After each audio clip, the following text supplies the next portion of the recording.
প্রিয় ভাই সাহেব, মুফতি আমির হামজা একজন বড় মাফের আলেম, ঠিক না ঠিক? আমি মনে করি সাইদি সাহেবের পরে যে তাফসির কারক বেরিয়েছে সেই তাফসির কারক হলো আমির হামজা। কারণ মিজানুর রহমান আজহারি যুবকদের আইডল, কিন্তু আজহারি খুঁটিয়ে খুঁটিয়ে তাফসিরের ভিতর থেকে কোরআন আয়াতের ভিতর থেকে টেনে টেনে বের করে কোনো বক্তব্য নাই। উনি একটু ইংরেজি বলে বেশি, এই জন্য যুবকদের কাছে ভাইরাল, চিল্লাবেন ঠিক কিনা? আর আমির হামজা কোরআন আয়াতের ভিতর থেকে টেনে টেনে টেনে টেনে বের করে সার আটি সব খুঁটে খুঁটে বলে, ঠিক না ভাই ঠিক? প্রিয় ভাই সাহেব, তবে সবাই জ্ঞানের অধিকারী। মুফতি আমির হামজাও জ্ঞানের অধিকারী, এবং আজহারি যে জ্ঞান নাই তা না, আজহারি বিশাল জ্ঞানের অধিকারী, চিল্লা বলেন ঠিক না ভাই ঠিক? তবে আল্লাহ রাব্বুল আলামিন এক একজনকে দিন প্রতিষ্ঠার জন্য, দিনের জন্য আল্লাহ এক একভাবে কবুল করেছে। সুবহানাল্লাহু আমিন। প্রিয় ভাই সাহেব, যেমন আমি মাওলানা শাহাদাত হোসেন বারী হুজুর, আপনার কণ্ঠে কয়েকটি কণ্ঠ করে ওয়াজ শুনতে চাই। অনুরোধ ক্রমে অত্র এলাকার বলেন আলহামদুলিল্লাহ, বাজে তো অনেক রে ভাই। প্রিয় ভাই সব, আল্লাহ আমাদেরকে তৌফিক দান করছে, আল্লাহুম্মা আমিন। আমির হামজা শুরু হচ্ছে, বলবো নাকি? জোরে বলেন। আল্লাহ তাআলা বলতেছেন, খাবারের মালিক কে? জোরে বলা লাগবে, আরো জোরে। জোর হলো না, জোরসে বলো। আউযু বিল্লাহি মিনাশ শাইতানির রাজিম। বিসমিল্লাহির রহমানির রহিম। ওয়া মা মিন দাব্বাতিন ফিল আরদি ইল্লা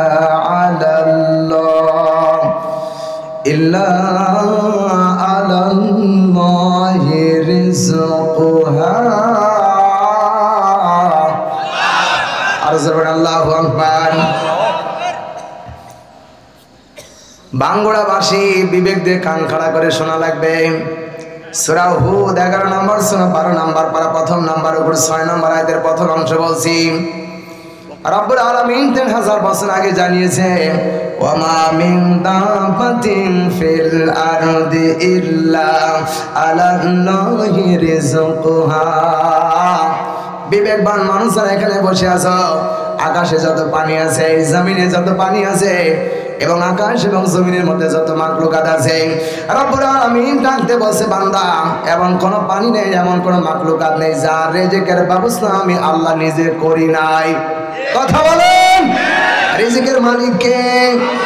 বিশ্বাস করো, আমি বিশ্বাস করি আমার চাকরি আমারে খাওয়ায় না, আমার ক্ষেত খাওয়ার আমারে খাওয়ায় না। যদি এটাই হতো তাহলে হাজার হাজার পাখি প্রতিদিন আকাশে মারা যেত। বলা লাগবে কথা ঠিক কিনা? রব্বুল আলামিন দরিয়ার মধ্যে যত মাছ রেখেছেন, আমার মনে হয় আল্লাহ যদি রিজিকের ফয়সালা না করতেন সব মাছ মারা যেত। আমার বন্ধুগণ, লক্ষ্য করে দেখুন, আমি আপনি যেদিন মায়ের পেটের মধ্যে ছিলাম সেখানে কোনো এমপির ক্ষমতা ছিল না, বাবার কোনো ক্ষমতা ছিল না, মায়ের কোনো ক্ষমতা ছিল না। আমার রব দয়া করে মায়ের নারীর সঙ্গে নারীটা সেট করে মায়ের গর্ভের ভিতরে খাওয়া পড়া বাঁচায় রাখলেন, তিনি কে? আরো জোরে। বিবেকবান মুসলমান যারা এখানে বসে আছে, আল্লাহ তোমার মায়ের পেটের মধ্যে খাওয়াতে পারে, দুনিয়ায় তোমাকে খাওয়ার ব্যবস্থা করে দিয়েছে। আম গাছে আম দিল, জাম গাছে জাম দিল, শুধু খাওয়ার দেন না। আমার আল্লাহ ডাকতে বলছে, বান্দা দুইটা গাছ একই জায়গায় অবস্থান করতেছে। আল্লাহ রাব্বুল আলামিন বলেন, লিল্লাহি মুলকুস সামাওয়াতি ওয়া মা ফিল আরদ ওয়া কাফা বিল্লাহি ওয়াকিলা। আকাশ এবং জমিনের মধ্যে যা আছে সব আমার। বলেন বলেন বলেন।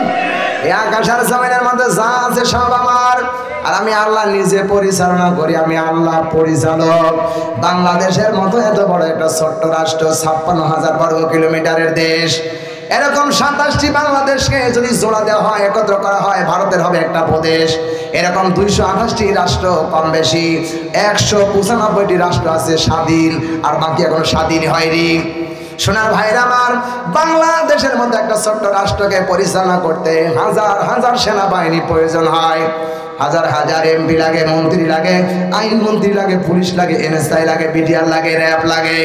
রব্বুল আলামিন টানতে বলছে না, আমি এমন সাম্রাজ্যের মালিক, এমন সাম্রাজ্যের রাজা, ওয়া কাফা বিল্লাহি ওয়াকিলা, এই গোটা পৃথিবী চালাতে আমার কোনো সেনাবাহিনীর প্রয়োজন হয় না। সিল্লাল্লাহু আল্লাহু আকবার।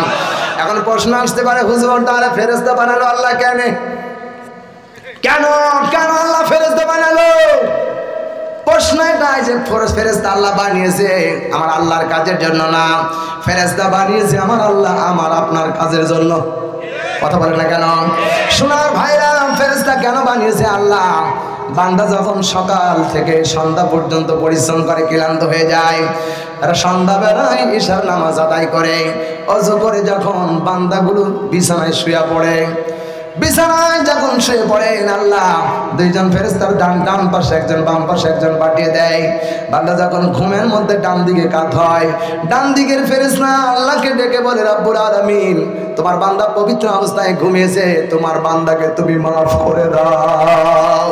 তাহলে ফেরেশতা কিন্তু আল্লাহর কাজের জন্য না, আমার কাজের জন্য। কথা বলেন আমার ভাইরা। বাম দিকে যখন আমি শুয়ে পড়ি, বাম দিকে কাত হয়, বামের ফেরেশতা ডাক দিয়ে বলে, রব্বুল আলামিন অত্যন্ত কষ্ট করে ওযু করে শীতের দিন, কনকনে শীতের দিন পবিত্র অবস্থায় ঘুমিয়েছে, আল্লাহ তোমার কাছে আমি লানত দেই, তোমার কাছে আমি ফরিয়াদ জানাই, আল্লাহ মেহেরবানি করে তোমার এই বান্দার জীবনের গুনাহ খাতা মাফ করে দাও। আল্লাহু আকবার। আমার ভাইরা, এখানেই শেষ নয়, শুধু এখানেই শেষ নয়। মায়ের পেটে যখন আমরা ছিলাম, মায়ের পেটে যখন আমশ্বাস মার বাবা যখন মিলিত হয়ে গেল, সামান্য একটু পানি যখন মায়ের রেহেমের মধ্যে, যখন মায়ের বাবার সোলারু থেকে সবে মাত্র সামান্য পানি যখন মায়ের গর্ভে গেল, রব্বুল আলামিন হইতেন দুইজন ফেরেশতা মায়ের গর্ভে পাঠিয়ে দিল। ডাকতে বলছে, আল্লাহ মার বাবা মিলন হয়েছে, এই মিলনের মাধ্যমে এই পানি থেকে আমরা কি করব? রব্বুল আলামিন ডাক দিয়ে বলে, বান্দা আমার ফেরেশতারা এখানে আমার মানুষ প্রক্রিয়ার কাজ শুরু করে দাও। যতক্ষণ পর্যন্ত আল্লাহ অনুমতি না দেয় ততক্ষণ পর্যন্ত এই ফেরেশতারা অপেক্ষা করে মায়ের পেটে আমাকে আপনাকে তৈরি করার জন্য কাজের মিস্ত্রি। কথা বলেন। সেখানে আমার আল্লাহর কাজের জন্য ফেরেশতারা ব্যবহৃত হয়নি, আমার আপনার শরীর গঠনের জন্য আল্লাহ ফেরেশতা পাঠিয়েছে। মায়ের পেটের মধ্যে আল্লাহ যেভাবে নির্দেশ দেয়, খালাকাল ইনসানা ফি আহসানি তাকওয়িম। আমার ভাইরা, সূরা 3-এর মধ্যে আল্লাহ বলেছেন, খালাকাল ইনসানা, আমি ইনসান বানিয়েছি সবার চাইতে সুন্দর করে। আল্লাহু আকবার।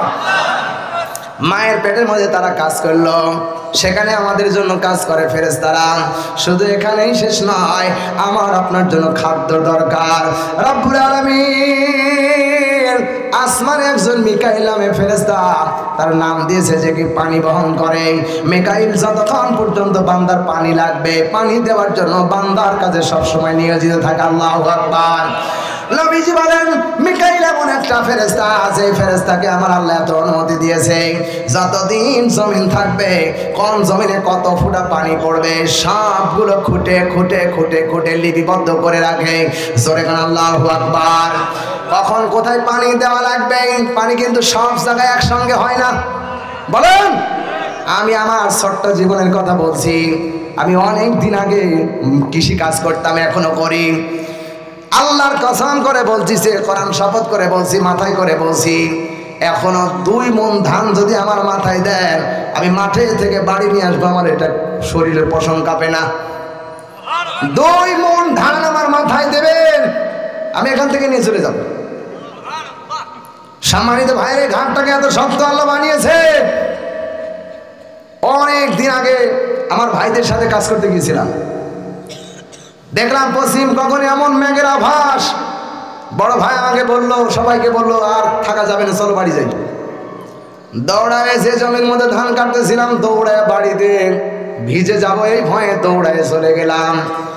বাড়ি না পাতে পেতে বৃষ্টি এসে আমাদেরকে ভিজায় দিল। বাড়ি থেকে যখন বৃষ্টি শেষ হয়ে গেল, মালিক জমির মালিক ডাকতে বললেন ধান কেটে রাখলেন, কেমন করে রাখলেন, একটু চলেন, যাওয়া লাগবে।